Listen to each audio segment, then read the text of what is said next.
Assalamualaikum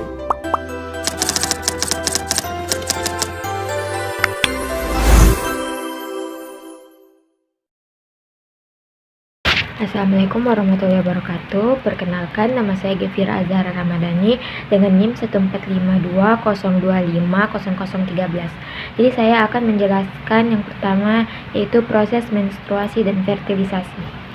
Jadi yang pertama ada siklus menstruasi atau proses menstruasi.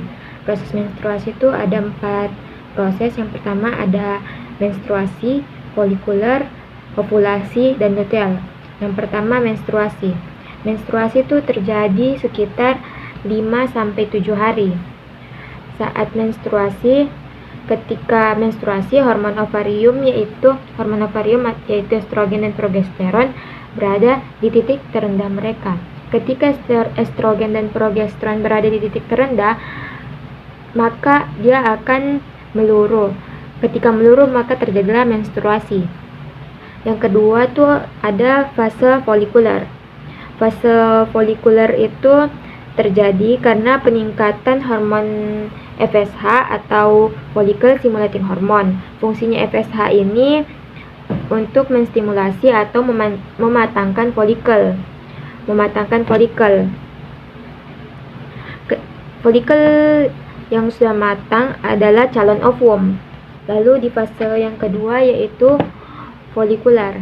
Kenapa bisa disebut folikuler? Karena terjadi peningkatan hormon FSH. FSH itu adalah follicle stimulating hormone. Jadi fungsinya FSH ini untuk menstimulasi atau mematangkan folikel. Folikel itu adalah calon-calon ovum. Folikel yang sudah matang akan menstimulasi hormon yang akan menjadi estrogen. Estrogen akan menebalkan dinding rahim. Pada saat estrogen berada di puncaknya, akan terproduksilah hormon LH atau luteinizing hormone.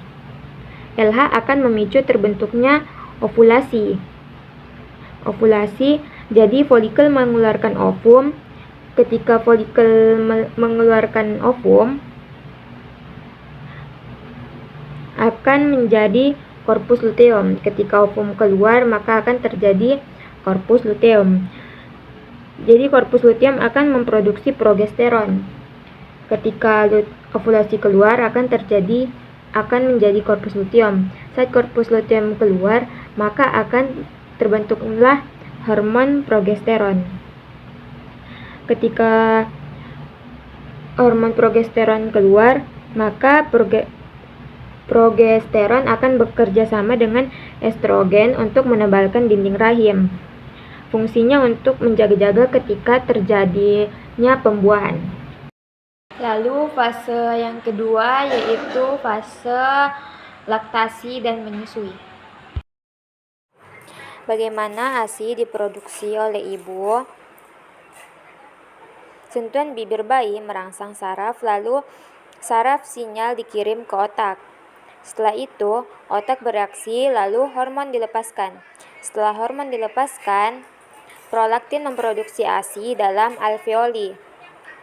Setelah memproduksi ASI dalam alveoli, oksitosin mengalir ASI dari payudara. Lalu terjadilah reflex let down atau ASI keluar. Frekuensi dan intensitas isapan bayi sangat menentukan banyaknya jumlah prolaktin. Diteruskan di bagian hipotalamus yang akan melepaskan hormon oksitosin ini. Akan memacu sel-sel otot yang mengelilingi kelenjar dan salurannya untuk berkontraksi sehingga memeras air susu keluar. Perlu diketahui terjadinya refleks aliran susu dipengaruhi keadaan psikologis ibu.